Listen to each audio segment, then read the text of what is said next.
Imagine the silence, not the silence of space, but the sudden, suffocating silence of a plan that had been decades in the making, extinguished in a single heartbeat. We're back on the invisible hand. Count Dooku's head has just rolled across the floor. Anakin stands there, his hands shaking, the smell of ozone and burnt ozone filling his lungs. He looks at Palpatine, his mentor, his father figure, expecting a nod of approval, but the Chancellor isn't looking at Anakin. He's looking past him. He's looking at the door. In our timeline, Grievous waits. In this one, the cyborg's predatory instincts override his orders. He's tired of being a pawn. He's tired of Dooku's arrogance. He bursts through the doors, a whirlwind of durasteel and hatred.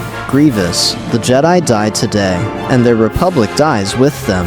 Before Anakin can even ignite his saber, Grievous isn't aiming for the Jedi, he lunges. Palpatine, caught in the web of his own helpless act, can't defend himself without revealing he's a Sith Lord in front of the galaxy's greatest heroes. He hesitates for a microsecond, a fatal mistake. Grievous's lightsabers don't just cut, they tear. The blades plunge through the Chancellor's chest. Anakin's world shatters. He doesn't see a politician dying. He sees the only man who promised to save Padme being butchered. Palpatine's eyes wide, not with peace, but with the cold, horrific realization that he was outmaneuvered by a monster of his own making. As he slumps, the dark side ripples. For the first time in a millennium, the Sith are truly, accidentally extinct. Coruscant didn't celebrate. It screamed. When the news hit the Senate floor that the Chancellor was dead, not just captured, but gone, the Republic didn't just lose a leader, it lost its soul. Imagine Anakin Skywalker in the days that follow. He's a ghost. He sits in the Jedi Council chambers, but he doesn't hear their words. All he hears is the sound of Palpatine's last breath. He goes to Padme, but he can't even look at her. The fear of her death is now a certainty in his mind, because the cure died on that ship. But then, the Jedi find it. They go to the Chancellor's private suites to gather his things, and they find the Sith holocrons. They find the red lightsaber hidden in the statues. The realization hits the Council like a physical blow. They were being led by the devil himself.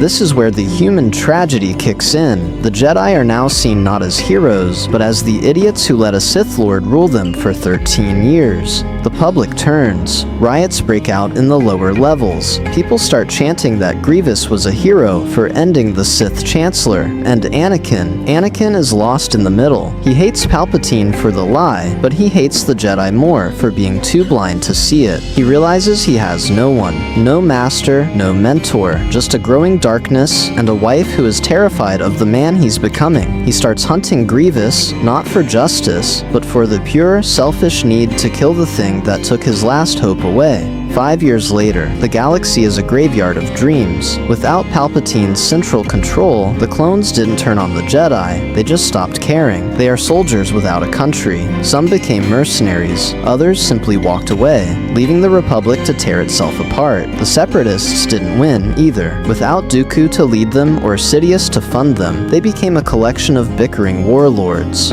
Grievous is the worst of them. He's no longer a general, he's a god of the Outer Rim. He leads an army of scrapwalkers, droids patched together from the ruins of 1,000 battlefields. He doesn't want to rule, he just wants to see the galaxy burn as brightly as his internal organs do every time he coughs. The most heartbreaking part, Obi-Wan Kenobi. He spends his days trying to find Anakin, who has disappeared into the shadows of the underworld. He finds him eventually on a rain-slicked platform on some nameless moon. Anakin isn't a Sith, but his eyes are yellow with grief and rage. Anakin. He could have saved her, Obi-Wan, and you let him die. Obi-Wan. He was the monster we were looking for, Anakin. Anakin. Then why does the galaxy feel so much colder without him? There is no epic duel on Mustafar, just two broken men standing in the rain, realizing that the war didn't end. It just became permanent. The Force isn't in balance, it's just empty. The Sith are dead, the Jedi are irrelevant, and the galaxy belongs to the monsters.